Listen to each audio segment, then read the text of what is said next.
Coming up, Rose McGowan joins Illeana in just a minute. Welcome to Popcorn Talk, featuring movie discussion, news, and interviews. Popcorn Talk. We talk movies. And now, it's the I Blame Dennis Hopper podcast, starring Illeana Douglas. Eavesdrop with Illeana as she interviews Hollywood's most prominent players about filmmaking, acting, and what really happens on the set of your favorite flicks and TV shows. Hello, everyone. I am Illeana Douglas. Welcome to the I Blame Dennis Hopper podcast. I'm here with Tamara Bird. Hey, everybody. My lovely co-host. Hey, Illeana. As the music fades and the conversation begins. Yes. Nice to see you. Thank you. Had a little bit of time off doing the TCM Film Festival. Yeah, we did. And other television shows. Yes, that's what I want to talk about. Hit me. You were on Chopped. Yes, I was. Recently. Celebrity Chopped. Excuse me. Let's not forget. Celebrity. Star Chopped. Power. Star Power. Celebrity Chopped. So it can be revealed. You know, you can't talk about it for the longest time. Right. So they finally aired it as part of a series. Mine showed on Tuesday. I did not win because they gave me a gigantic Fred Flintstone steak. To the vegetarian. And it's very interesting. I asked someone another celebrity who'd been on the show before, I said, now, come on, they tell you what's in the basket, though. And she's like, no, they don't. So then I got really scared, like, what am I getting myself into? But when I spoke to them, I said, gosh, they're like, what do you like to cook? And I said, I love to, could make turkey meatballs or, roasted chicken or things that I would be more comfortable with. Seafood, I eat a lot of fish. So you're pescatarian. Yeah, pescatarian. Got it. But of course they said, what would you not want? I said well, I would not, of course, want a big steak. And which is probably the only thing they wrote down in their notes. I got a big giant. Do not give her a steak. But in the back of my head, I was like, this is, a competition. So anyway, I got a big steak and something called poutine, which is was tater tots and beef gravy. The whole thing was like a medley of meat. And it was slightly repulsive, and I had to make it and not eat it. So were there some successes?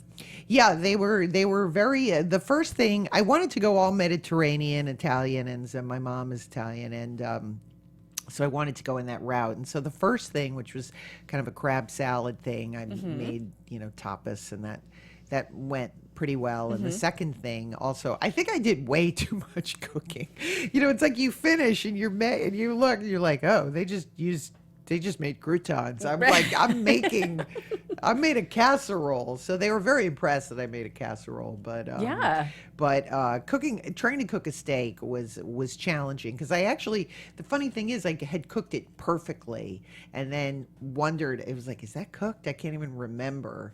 And then I think I threw it back, on, and then it was uneven. After it had been perfect, I doubted my own, which is a good learning lesson. Don't doubt yourself. I do that every single ding dong day.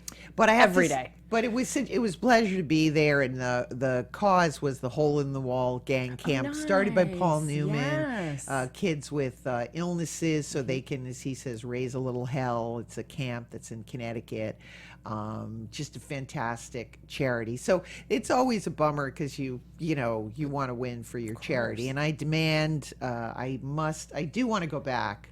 I demand a rematch. Definitely, I would like to go back because now that I've been there, the hardest thing is just being there and trying to cook at 9 a.m. But also for me, when I watch that show, Yes. I'm so concerned about the timing of it because I it thought you were gonna always say seems like cutting myself. I'm always concerned about the timing because it seems like at the very last minute, because time pressures are really stressful to me anyway. Yeah.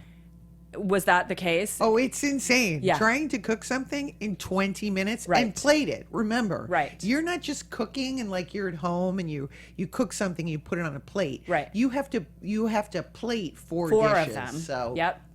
and make it look pretty and do all of that. So that's, you have to run and get the plates. And so it's sort of, you only really get 15 minutes for cooking, and then you're rushing and prepping and trying to get a plate and get the right plate and trying to make it look good and do all that stuff. So, any new appreciation or any new skills learned from it that any life lessons?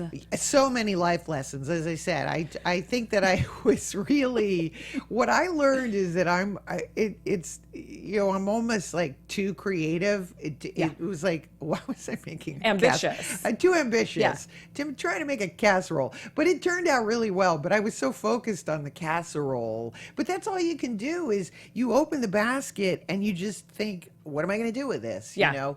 And I was trying to tie everything cohesively together, and that make some narrative, make a film out of my film. Oh my gosh, you want a beginning, a middle, and end to your meal. I wanted a beginning, a middle, and end, but it was great to be there, and I must say that all the chefs were amazing, and some of them followed me that's great. On Twitter, and so maybe I'll get an in at their restaurants. There you go. We've talked about we've talked a lot about cooking between the two of us because you and I both enjoy cooking. We should probably do like a personal chopped. I would love to say that. And, we never said that it is on the Food Network. Oh, thank you. Yes. Chopped on the Food Network. Yeah. And it's still, the series is still going on. Yeah. So what's hysterical is that even though I lost, I am in the promo. You can hear me repeatedly say, I'm freaking out. All right, we should bring Rose in. I would love to. I'd love to. Of course, Rose McGowan she made such a splash in the Doom generation, Jawbreaker, Scream, Grindhouse. She's also an acclaimed photographer and a director. She was also on The Essentials on TCM with Robert Osborne. Welcome, everyone. Rose McGowan. It's so nice to see you. So nice to see you. And this is true. We actually really, although I had seen Rose at around auditions of we think we may have met, but we sort of officially met yesterday. We sort of officially met yesterday, and it was awesome. Thank you. It was fun. We were talking food. I was bragging about Tamara and we're going to get you into our food because we're foodies. I've never been a foodie. I've been somebody that I could literally take a pill and just, if I could take a pill maybe and just not deal with it, that would be fine too. I love good food, but I don't care. I care. I don't know. I have friends that think about what they're going to eat at dinner when they're making breakfast. I just don't even think about food, and I think mostly damn, it's interrupting my flow. That's how I am. So I'm the person who thinks about dinner at breakfast. Yeah, that's me. Yeah, I can't even think about breakfast when I'm supposed to think about breakfast. I'm the worst at that. But I think mine was because when I came from Italy to America, I had such culture shock with food that I actually didn't recover. I think. Right. I think I was just from shocked. Italy to Oregon. That's like backwoods. That's a little culture shock. That was some major jacked up trucks, rednecks, gun racks in the back of their cars. To go from Rome to that was definitely a twist. But it's interesting. The movie you made, the short movie Dawn. Where did you shoot that? Because I was going to say it looks like Oregon. It kind of does, right? No, Yeah. it's actually Northern California. Oh, I see. I love Northern California. It's incredible. From Northern California. Oh, you are? Mm-hmm. Northern Hitchcock's favorite, of course. Yeah. Yes, big sir. Now, I don't know if you've ever seen the show. We always start out with this interesting question because I'm always fascinated about do you remember the first movie that you saw? Did it have any lasting effect on you? It definitely had a lasting effect on me, the first movie. And I don't know what the movie is still to this day. Okay. But I know the scene. I don't know Okay. I don't know it. Cinephiles, get ready. Yes. Yeah, someday somebody will be able to tell me what this movie is. In my head, I remember it in black and white. Okay. But I don't know if that's true. I hadn't seen a movie before. I'd been snuck out. We were playing kind of on the streets of Rome and Florence and things like that for money, singing Jesus songs. And somehow I was taken into a theater by one of the adults in the group I grew up in. Mm-hmm. And there was this nurse. And all I remember is this nurse in this phone booth. And she had jet black hair, short, and I'd been around all these kind of hippie women in the commune I grew up in. And so I see this woman, and she's got red lipstick, white skin, dark hair, and she goes crazy over some doctor that she's talking to on the phone, and he tells her he doesn't want to be with her anymore. So she, of course, in the phone booth, rips her shirt open, her breasts are out, pulls out her red lipstick, and draws all over her face and her breasts, screaming. And I just thought, fabulous. That is what I want to be. Was this in Italian or was it? It was in Italian. Well, now I'm fascinated. I have literally no idea. I don't know if I conjured it up out of my imagination, but I don't think so, because it was such a.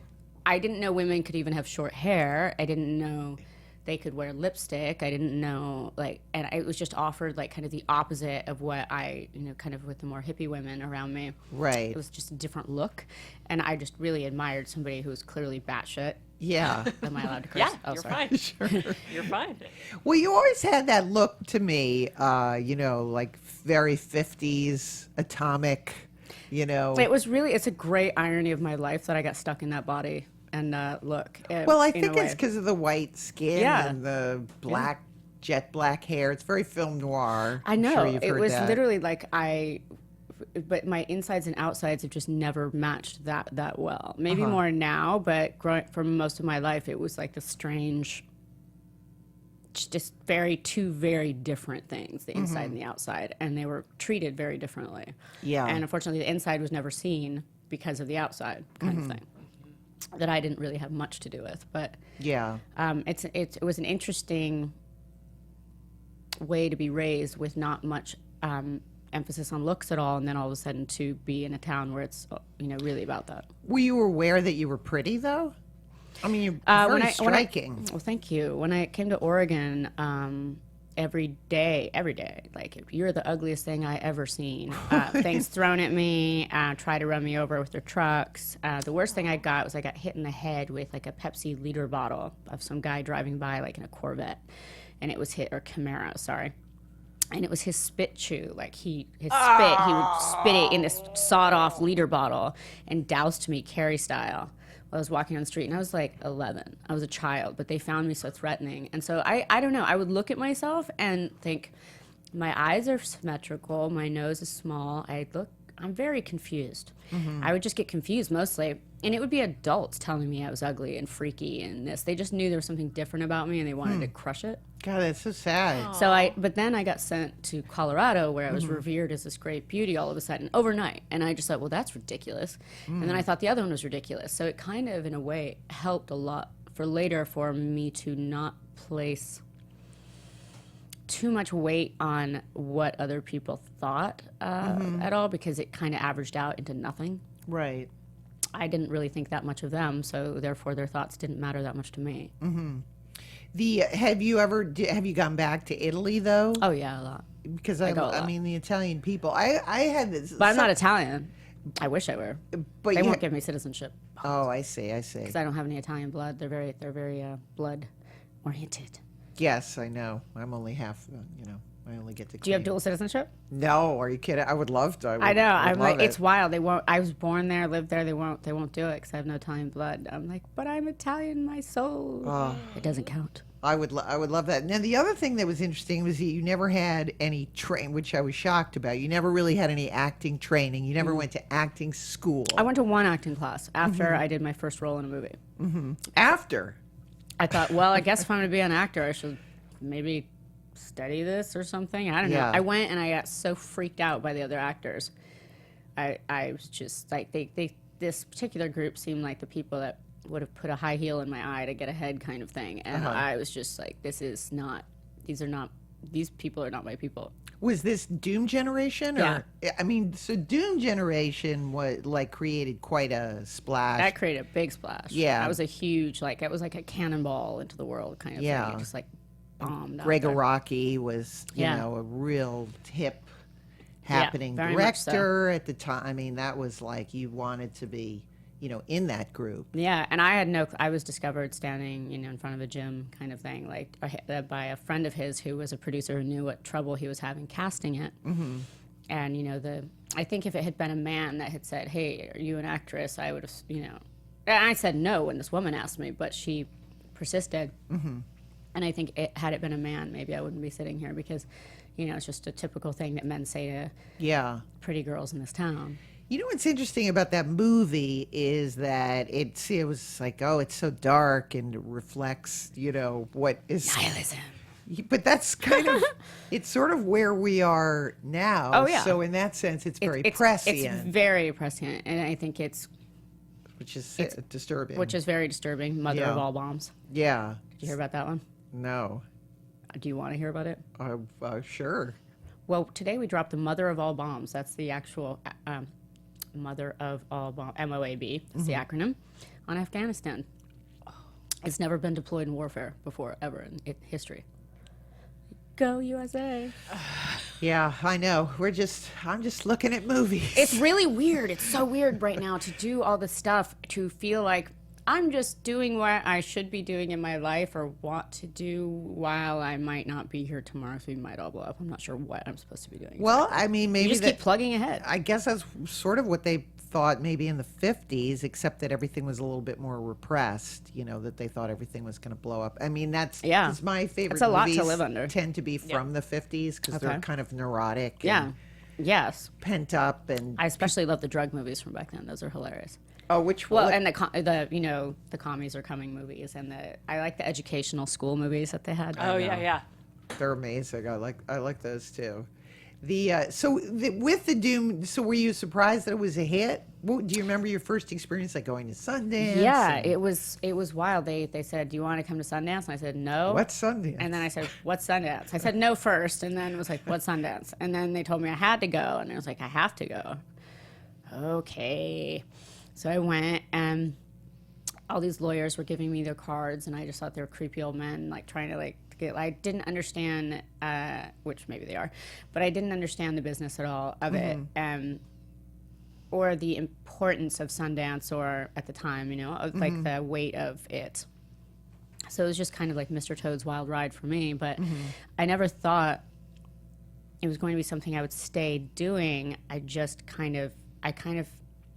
actually have, I think, this kind of weird, like, well, if it happens, this must be what I'm meant to do for a while. And then what happens is if you kind of get well-known really, really quickly, it takes away your options of things to do. Right. That's true. It took mine away. So I was kind of stuck. I was like, oh, crap. Like, after I did Scream and after I did a couple other movies, I realized, I was like, oh, well, once you become really well-known, then what do you do? Right. If you want to, and I was so young, it's hard to develop. I love it. People are like, so what else did you want to do? I'm like, well, I was 17 when I first did a movie, and then, then Doom Generation after that. And it's, I don't know, you don't really have time to develop that so much. And it's hard, when you grow up acting, not having come here with that hole in your stomach of like, damn it, I'm going to make it. I have a fire in my belly. So I felt like I would take the slings and arrows and not without the love of it. And another movie that was done around this time, which I really liked, and was also again another big hit, was Jawbreaker. Yeah, that was great. Has that director kind of? He's great. He's doing that now on. What do you mean? I'm sorry. I was just gonna say that's like the precursor to Mean Girls and all sorts of. He set the templates. Yeah, movies, but that was way ahead. And of it's still time. way cooler. It's a great movie. I think it's cooler. Yeah, if you haven't seen Jawbreaker, you should, because it's cooler than all of them. Yeah, really defined as organically cool black and comedy. Yes, like definitely like. And that classic walk down the hallway, the four girls walk, which we've seen so many times since, of course, but that was the originator. But so after that, did the success of that, is that what you said? Well, this is I think I'm good at this, or? I actually weirdly knew I was good at it because growing up, I had consistently kind of swapped. I moved a lot as well, and I would just kind of swap out names and personalities of whatever I was reading. I would become that character, and I was always pretty good at my chameleon-like abilities, and I just transferred it. So I always knew it was a trade that I was really good at. And at times, there's moments when you soar, when you're really truly outside of your body, when you're really truly outside of your mind, and then they say cut, and you land back in your body with this like shock, and you're vibrating, and those are pretty cool moments. But overall, like, yeah, I just kind of thought, well, I must be meant to be that nurse in that phone booth. Well, you always, you had the kind of fame that I always like, where people call you by both names. Yeah. You're Rose McGowan. Like, Yeah, you're they say both names. I know. They like, yeah, It's they Rose always said McGowan. both names for I know, me. It's but really that's funny. But that means you can always get a cameo on like the Gary Shandling show. You always have to be a person like you're Rose McGowan. Yeah. Um, You're Illeana Douglas. You have the same thing. I know. But do people say your name, both names, though? Sometimes, yeah, I think they do. I think they And a lot of times people, even if they don't necessarily recognize they know my name. They know my name, and they know, a lot of times people recognize me by my voice without even seeing my face. Oh, which is interesting. weird.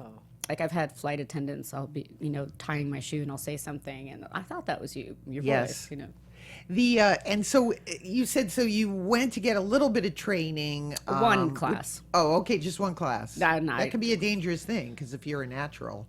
I went to one class, and I realized I did not have the patience I just didn't. I was like, look, I'm just gonna either work a lot or not do this at all, and I'll figure it out on the fly. So I did. So after Jawbreaker, and you also got nominated for a Spirit Award, and then again that puts you in another kind of echelon. So are things being offered to you? Like, I would say that's probably in a sense, the scariest time, because you're being thrust into. Kind of, yeah. I didn't really. The thing, I had an agent once that was like, "You're the least excited person I've ever told when they get a job." I'm like, "Oh, cool." I found it largely traumatizing, most of it, to be honest with you, and really embarrassing. I was never able to walk down the street holding a script. Like, that was just I was mortified if someone knew I was an actress or saw me with any acting paraphernalia for some reason. I know. See, it always bothered me. I find it so funny, because that's where we differ, because I really was, into it. Yeah. But I didn't come here for that.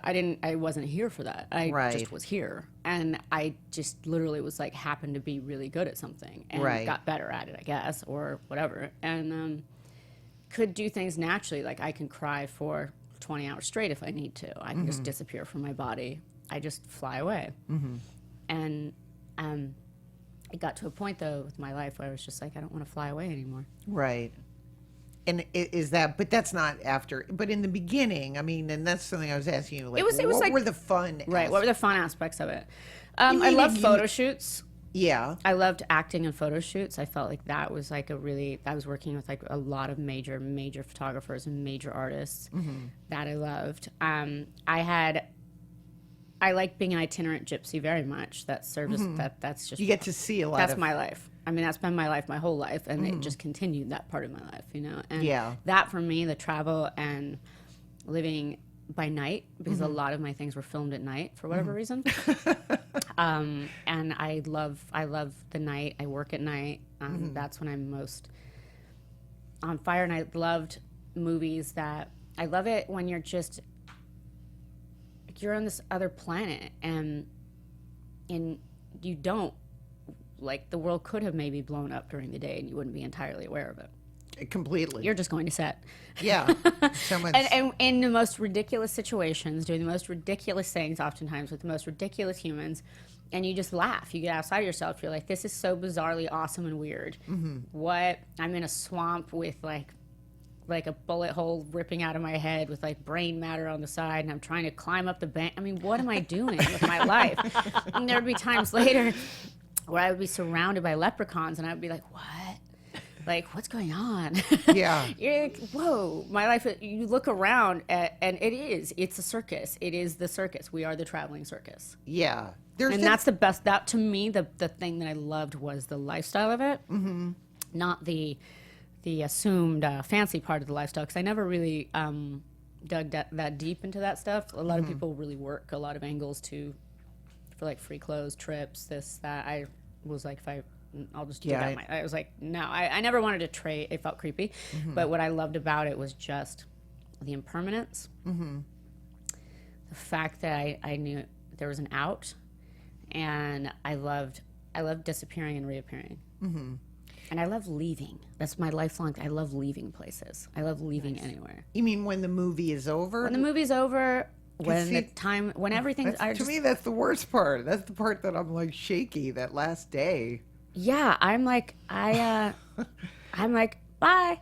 No, it's great. Catch you on the flip side. And Well, that's great. I mean, that But I think I've done that so much in my life, and that's how I grew up with so many. I have so many brothers and sisters, and we were always like, I would go to Colorado, and I'd come home from school, and there'd be a plane ticket on the table, like sending you home to another state that night, kind of thing. So it was always different lives for me.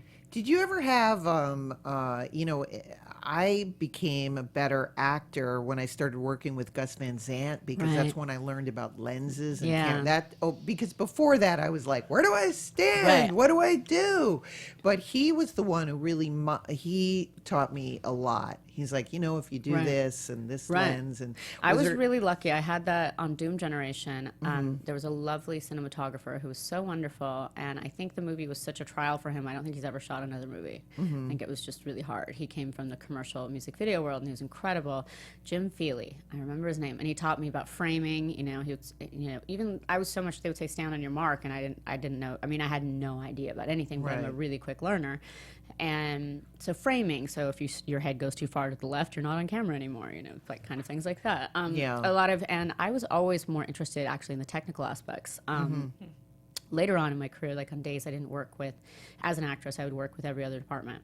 And I learned that I was always more interested in the totality of filmmaking, I think kind of my role in it. And being an actor, it's a very strange thing, because you're not with the producer, the directors, and the powers that be. You're not with the crew. You're just kind of at your own weird lunch table, and that was always odd for me, because I didn't have a lot of times the same kind of emotional makeup as a lot of the other actors around me had. Right. I understand that. That makes sense. So I didn't really relate to, I was pretty much alone the whole time in everything I did. Yes, I relate to that when you say, because on a movie set where everybody eats and they're it's always like, where do I eat? There's that horrible there's that childhood. There's that childhood, but for your entire career, where do I eat? Oh, who do I sit with? Okay, that's the camera department. That's the makeup department sitting over there. I'll sit with the makeup and hair usually, because that's what, whatever. Yeah. It's always They're the fun ones. Trying to find. I would always irritate. I just would sit in there. I'd find someone like. I would always tell the story like where, I'd find somebody like Buck Henry. Oh, wow. And the first day, they'd be thrilled. It's Illeana. But by the third day, it's like, oh God, it's Illeana. She's gonna be asking me. Did you ever meet people like that? Like, I mean, of course, I have to ask you about. I got to work with Brian De Palma. Oh my God. Oh, for Black Dahlia. Yeah, and I was originally, that was supposed to be the role of Black Dahlia, but the movie fell apart, as many movies do. It's amazing when anything ever gets made or out, as we know. But the Black Dahlia was, we got on like white on rice, and I just sat with De Palma, and he had the role written for me, which was really nice. After the movie came back together, and then my schedule wouldn't allow me to do a bigger part in it. So I did a 4-day cameo on it, and we just hung out and talked about classic film, lenses. Vilmos Zsigmond shot it, who's one of the all-time great DPs, an incredible cinematographer. And Dante Ferretti did the production design, who's like one of my all-time favorites. And so it was just stellar. I got to be around a lot of great artists a lot of the time, and that was exciting. When I took a detour into TV, that was not there. So that was a bummer, but it was in film world. What I love about film is that even if it doesn't come together, if it doesn't all like kind of work, everyone seems to be really, especially on indies, trying their damnedest. Right. Everybody on that crew. Well, you also have the experience, I think, of the set, and that's one experience. Yeah. And then the movie and how it does. Do you have the if you have a bad experience on set, can you watch the film afterwards? There's a lot of films I've been in that I've never seen just because of my set experience. I'm like, I'm not going to bother like traumatizing myself again with that. It's funny. It's very interesting. I've said this before. When I'm in the movie, I want to see I'm obsessed with it. I want to see everything. When it's on TV or later, I don't want to see it. Yeah. And I don't know why. It's like, Because you close the door on it, I think, in a way. You're like, it's like, I close the door on it. Yeah. Like, I don't, that's too much of the things that were also happening around it. I'll get sad, or, oh, what happened to that person? I don't see him anymore, or, or I find it to be a challenge. But when I'm doing it, oh my God. You're way in it. I yeah. weirdly do. I love looking at myself. Like that's very interesting. I hear as my a sister's director- voice. I hear my sister's voices. So what come out of my mouth, because we sound very similar. Yeah. So I've always just seen my lips flapping, and I hear my sister Ava or Daisy's voice coming out of me. So it's this very disembodied experience that I can't quite. It's also strange. It's very unusual. It's not normal. Yeah.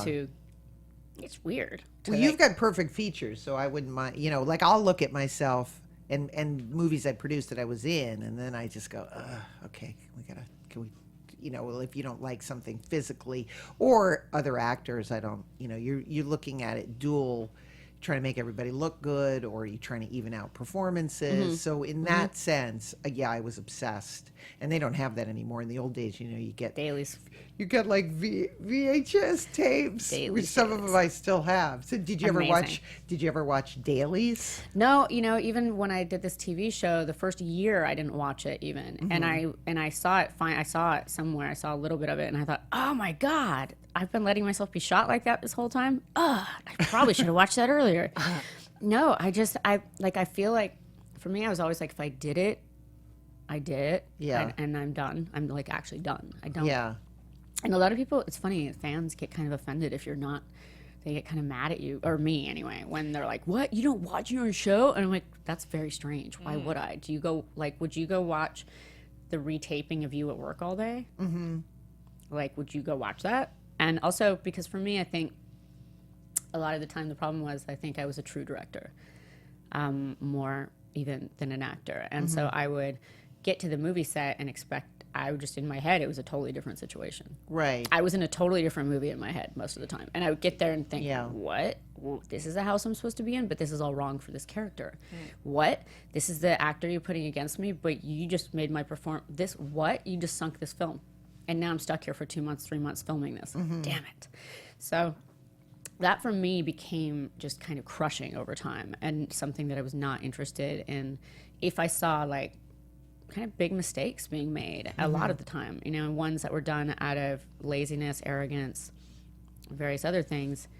I find that kind of unforgivable. And I don't forgive actually with that stuff. And I don't forgive cruelty on set, so I don't support them, endorse them, or do press for them. The fans, it's interesting, some of the movies that you've been involved with. They have deep I can't fans. imagine, like... Deep. It's amazing. It's amazing. This show especially is like crazy. Like people are really obsessed. Like I felt bad for the woman whose house we used as a double for our San Francisco house, because there would be German tourists in her closet, just hanging out in there after filming. They would like get in somehow during dates that we'd film there, and they would just be surprising her after dark in her room. Like, so sorry. Gosh. People would build replicas of the house. People are very deep. And they get really, actually, Tarantino was a huge fan of Charmed, the show I was on, and which was very funny to me because I didn't watch it, so I didn't really know what. He's like, I love dense mythology, man, and I'm like, dense is the word, because I never understood what was going on, but other people did, so that's the good news. I could not. I was like, what's happening? I think we love women as witches. I think people love women as witches. I'm like, okay, sure, let's go. I don't know why. It's like an interesting, women as hookers with a heart of gold. Yeah, well, and women as witches, they accept them. Like, you can do something as a witch, and we love it, and it's powerful. And somebody the other night was telling me all about breaking. It was RuPaul actually, and he's amazing. But he was telling me, I thought it was a very strange. He was telling me all about Samantha on Bewitched and how she was really the smartest one in the room. She's immortal. She's going to be there forever, and so it's okay to let her husband think all of her ideas are his and get all the credit. And I'm like, I think it was like somehow relating to how that's a way to work in Hollywood or something. Yeah. And I was like, yeah, I've taken the opposite tack on that one, I think. Well, you could put a spin on it, and I'm thinking now of like, Kim Novak, where she's a witch. Bella Book and Candle. Exactly. Love. Which is a fun movie. But where women do all that stuff without being witches, and then they'd be manipulative and horrible. But if they're a witch. But if you're a witch, it's like, it's okay. They've got a, maybe a twinkle in their And people eye. are still scared of witchcraft. It's really funny. England was the last country to put us on the air. Like England. Really? Really? Because of the witchcraft. Yeah. I'm like, it's G-rated, I'm pretty sure. So I think you're okay. I think you're all right. The Wiccan mentality. And I got asked a lot about, like, do you believe in witchcraft? And so my standard, of course. And I was like, I hadn't really had time to think about it because I was pretty sure that what I was doing was not witchcraft. So at work, it was a different kind of witchery, different kind of sorcery. But I loved having magical powers. That would be the coolest thing in the world. I had the coolest power for sure. Yes, and I thought that one of the things you did with the show, which is there's a certain responsibility when you're coming in and replacing someone to bring a certain energy to the show. That's what I did, and it kind of stuck me and trapped me in a way. I thought about it, and I thought about audience psychology, and I thought about, and they, the producer said, don't worry if the show dies after this season. Most shows never, recover after a significant cast change. And I thought about it, and I thought, like, okay, you have to literally work overdrive to make people fall in love with you. So I gained like 10 pounds on purpose to make my face look really soft and cherubic and to look more like, sweet, don't you love me? Don't you just love me? And made that the kind of cornerstone of the character, actually, like lovable. Yeah. Which may or may not be me in real life. Probably not. That was probably the farthest character that I've ever played from myself. That's so interesting. So then now... That would be like the sweet side of me if I'd never been fucked with. Well, it looked like you're having fun. I know, that's good acting. And so then does that become a problem because then I doubled the ratings, and then it went on and on and on. But yeah. Yeah. So now, but you have a responsibility also because you're looking at 150 members of the crew. Yeah. Like thinking, oh my God, all of these people are going to be out of a job unless I like do this. Yeah. And it was a lot of weight and pressure, and also there had been a lot of drama on that set before I came in, so I had to behave like buttoned up Mary all the time, lest there be, because women working together, where's the scandal? Right. And so I just refused to play. I was just like, I'm gonna come here and do my work for 17 hours a day and go home and die and come back and do it tomorrow. It seems like that'd be a rich idea, if you're directing now and writing, to write a movie about that kind of a character, I thought it would actually be kind of amazing to write a movie. Kind of Gary Shandling-esque. Yeah, that would actually. Larry Gary Shandling. Curb Your Enthusiasm. Yeah. Oh, Curb Your Enthusiasm. Well, it's funny. Like, what I want to actually do is she plays someone as a witch. Yeah, exactly. Meanwhile, no, that's what I'm actually developing a show. That's kind of a show really within cool. a show. That's kind of significant. I'm like, and I've used Curb Your Enthusiasm. I'm like, I know I don't look like Larry David or maybe talk like Larry David, but there are some similarities, believe it or not, between me and Larry David. Just the fan. I mean, I don't know. As you were talking, it was like, I mean, like you said, the obsessive fans that go to the house, and there seems like there'd be a great. Oh, there's so much vein. There's a lot, and it's amazing, comedy. but it's so sweet too. Like, there's this boy who's run a fan site of mine, this young man, and he is from Paris, and he met another super fan of Charmed and me, and now they're living in LA and married, and like, it's wild. I mean, it literally brings people together. I was going to say, having longevity in your career as an actor, photographer, now you're writing a book, is it the fan? Because sometimes for me, when I'm down, just knowing that the fans have been like so supportive of a movie or something like that, and when you were just talking now about the fans, and yeah, they're so sweet. I don't really think that way. I've never thought about that, actually. I have never thought about that. In terms of, I think that when I think of you, I always felt like I honestly felt like I wish I could have done a lot better for them. That's what I felt like. I wish I could have done better for them even within the projects. Really? Not me personally necessarily, but maybe the project at times, or sometimes me personally. I always wish I could have been more, probably, I think. I feel like you made such a cultural that you did make a mark Yeah. in cinema, culturally. I definitely just have. It's weird. in I terms didn't of think images. I haven't really thought about it until kind of right now, actually, to tell you the truth. Yeah. But yeah, no, there's things that I have done, like when I wore the crazy prank dress, when I wore that, like there's things that I've done that have definitely changed cultural landscape and changed Yeah. how other people dress, how other people act, Yeah. how other people view movies, how other people make their movies. I've done Yeah. that, and that, wow, that's interesting. I never really thought about it, but interesting. Yeah, and again, like long before And not with Lady anybody's help in this Gaga. town, trust. Yeah. So that to me is always like the history of a career is like the whole history. It is the whole history, and it's not done yet. And that the thing is, acting is. I know you're so young. Yeah, but I'm not acting anymore. I just turned down a role, a couple roles, and it's weird to do that as an actor. You're like, oh, you're like, oh, this is a really good role, Right. or this person like had a movie at Cannes, this director, and this. Yeah.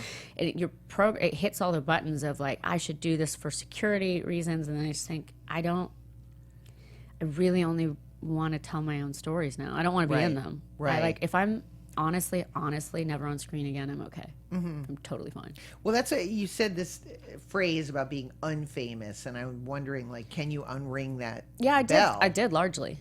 I live a very different life than and did back then. Like at the height of the fame, kind of the height of TV fame, which is a whole different ballgame. I mean, as you know, when you're on 6 Feet Under, it changes the landscape, and when you're on a network show, it's really like intense. Yeah. And it's global, and there's no escape. And it's forever.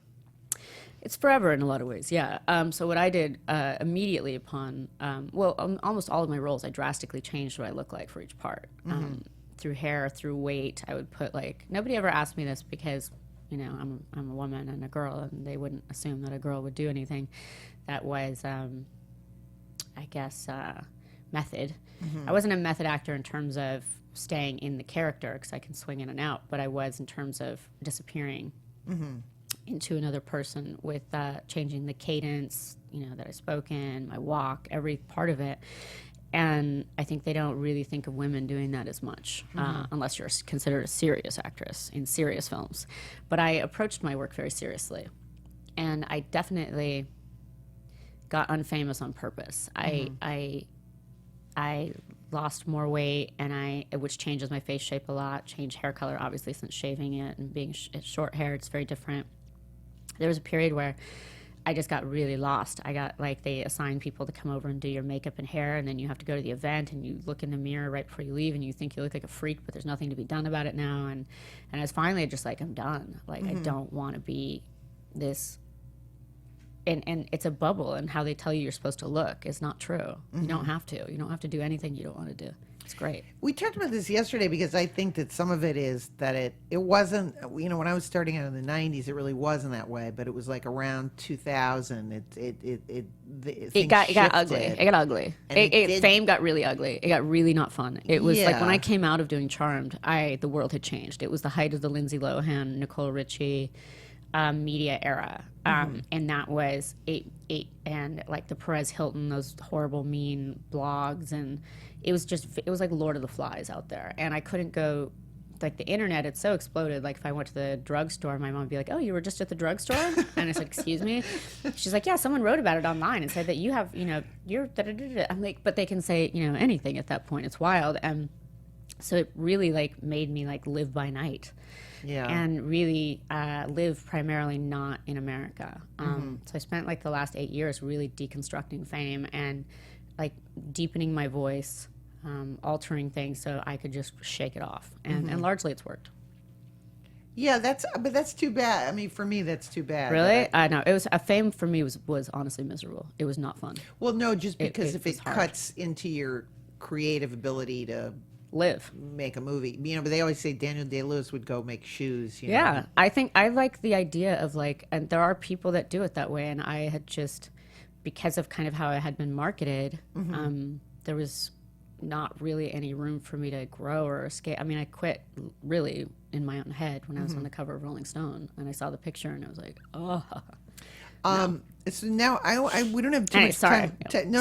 I just because I wanted to get into. But it was a lot more fun. It was a lot more fun before that kind of internet stuff took off. Well, that was my joke. It was a lot more fun. Easy to assemble.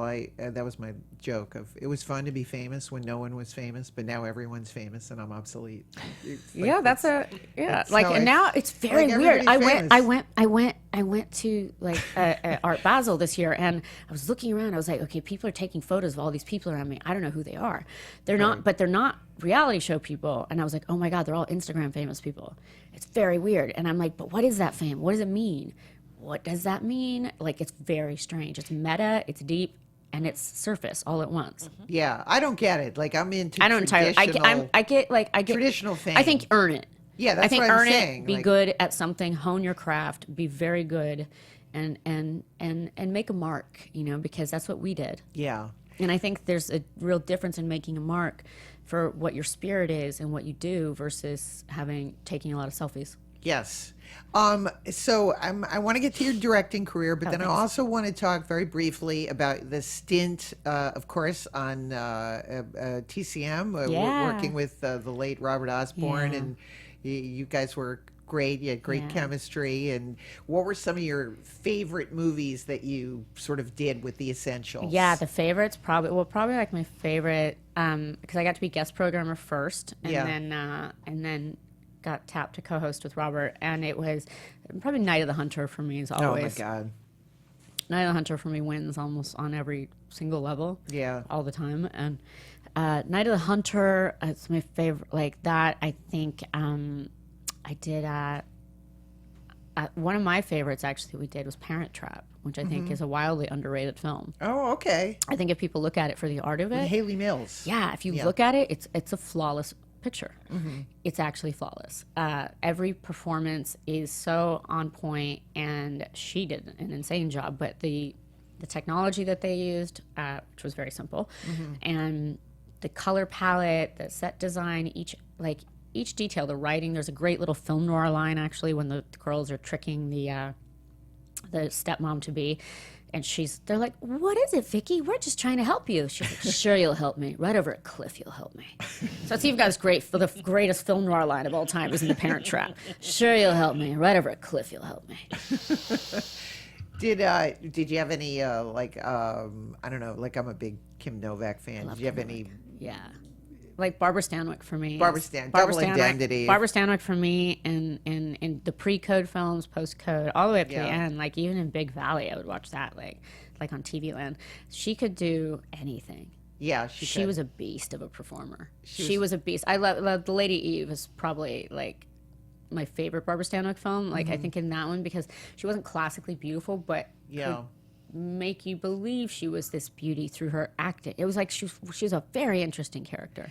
I was always a Joan Crawford fan, and people used to make fun of me. And like even when I was in acting school, my teacher would be like, "Stop being Joan Crawford." And I was like, "I like what?" But what's wrong with that? But now because of Feud, I think people are re-examining her work as an actor, and I kind of love her because again, she's got this dual. She had a very definite she's duality. So fake.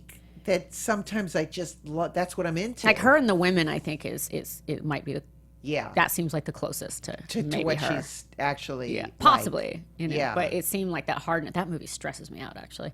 That movie's a horror show. Like it's just the women stresses me out. Like it's a really not fun movie for me to watch. Although it's a great movie. Yes, and All About Eve stresses me out. I've certainly, I've had a couple experiences. I've joked in my book about this movie I did called Bella Mafia that was all women and we were fighting and, In real life. Oh, it was, or in the movie. I called it the roulette wheel of insanity, and I said I only stayed friends with Jennifer Tilly so she could confirm that everything happened. Yeah, I have situations like that in my life that are like, and it's insanity. I was once pushed out of a shot by a woman because she wanted to hug the actor. We were all vying to be like, you wanted to be next to Vanessa Redgrave because you'd be in the shot, So God, I at one point I got literally elbowed out of the way. So you were doing like roller derby acting.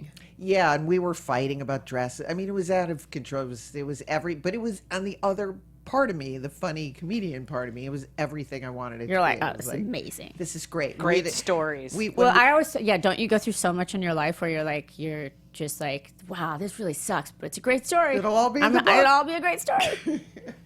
Okay, and then now I want to talk about because I saw your movie, Dawn, short movie, and going into directing, and so this is like the next chapter. It for is, you. yeah. I wrote and sold a pilot that I'm supposed to direct to Amazon if I choose to do it there, and I have another 2 features coming out to direct, Fantastic. and I've been working really hard on that for like the last 3 years, really, this big multimedia project, and a part of that project is the film and television thing. And for me, directing is like, it just was it actually took 2 friends of mine to say it's time. It wasn't me that came up with it. It just actually didn't occur to me, and I think that's partially because I just didn't see it around me. And also, I think I've just been so burnt out on the industry and its vicissitudes and hardships that I was over it. But then what I realized when I would go to sets, every time I would go to Paramount and film, I would shut my eyes when I would get to the stage, and I would just listen to the sounds of the crew and the sounds of the actors and the sounds of the machinery being moved around and everything. And I just have such mad love and respect for that. And for me, what I realized was that I love the totality of storytelling. I love the totality of film. And I've studied film, unofficially, whatever makes you official as a film student, I'm not sure, but historian, a lot of it. And I take a lot from my directing from other mediums too. Like for Dawn, my movie that I directed, I took like the way I edited, I took the pacing from how Hemingway self-edited his novels. And I took the color palette from actually The Parent Trap. And I took the loneliness of a Hopper painting. Kind of things like that. And I think what's so great, my father was a fine artist, and he was incredible, and I feel like I get to paint now. I get to paint. Do you think, I mean, you're just starting out, but do you think there's like going to be a through line to what your movies want to say? Oh, absolutely. Everything. Dawn is about what we do to girls and women in the society, wrapped up in this beautiful bow, but and it stresses people out really badly. And it was an honor. It was nominated for Grand Jury Prize at Sundance and qualified for the Oscar, which was great. But they shut all women out that year at the Oscars. Wah, wah, wah. Typical. But being at Sundance as a director is great. It's a very different experience than being there as an actress. I can tell you that. It's when I felt like, for me, the way I was marketed as an actress was always like, when I worked at a movie theater when I was 14, they would stick me outside to like lure men into the theater. I realized later, and I was like, it felt kind of no different when I was an actress. Like, come into the theater, spend your filthy lucre. Well, like, it's interesting. Give us your dollars. When you're an actress, they go, "What's it like to kiss so and so?" And when you're a director, they ask you like real interesting questions. Better. They're getting better at it now with me. Honestly, most of the questions at that Sundance were like from the media were like, "So what did you learn from the men you worked with?" That was the first question every single time, and I said, "What not to do." That's so funny. I learned what not to do. But I'm pretty sure they're going to ask all those men what they learned from the women they worked with. Right. I know. They never Exactly. do. They never do. No. And you are writing a book. Yeah. Which, it's a beast, as you know. Oh my as God, I know. It's a beast. It's a beast. But you'll be it's the thrilled. hardest thing I've ever done. And I've done a lot of hard things. Is it a memoir? It's a memoir. Think piece. It kind of goes between, it uses a lot of stories from my life to elucidate different points and kind of philosophies and drawing parallels between this group that I grew up in and kind of the cult of Hollywood and how it permeates the world and what it does. Well, I can't wait to read it. Rose McGowan, thanks so much for being here. Please Thank come you, back Illeana. anytime. I sure will. You can find Rose on Twitter at Rose McGowan and on Instagram at Rose McGowan, and her website is rose-mcgowan. No, that's not even my website. That's not you? That's a fan site. I have Well, to, that's a fan site. Don't go there. Don't go there. I don't go there. So I mean, if you want to go there, I don't even know Find what it you is. through Twitter. Find me through and Twitter. Facebook. Find me through Instagram. Twitter, Facebook, Yeah. and Instagram under ROSEMCGOWANAN. Hey, I recognize that voice. Indeed. I recognize that voice. You can buy Illeana's book, I Blame Dennis Hopper, now Yes, in paperback, you can. in bookstores and at Amazon. It's a great read. You should buy it. Also, our website is illeanaspodcast.com. That's right. And like I like to say, everyone's life is a movie with a beginning, a middle, and an end. And Fact. sadly, this is the end of our interview today. Sadly, this is the end. Thank you. Yeah. Thanks, My everyone. only friend, the end. Thank you. Watch See you Parent next Trap. time. Bye. From producers Maria Menounos, Kevin Undergaro, Phil Svitek, and the entire Popcorn Talk Network, we would like to thank you for tuning in. For questions or comments, be sure to visit popcorntalk.com. I'm Sir Richard Wentworth, and this has been a presentation of the Popcorn Talk Network. The views expressed herein are those of the hosts only and do not necessarily reflect the views of the Popcorn Talk Network or its owners or principals.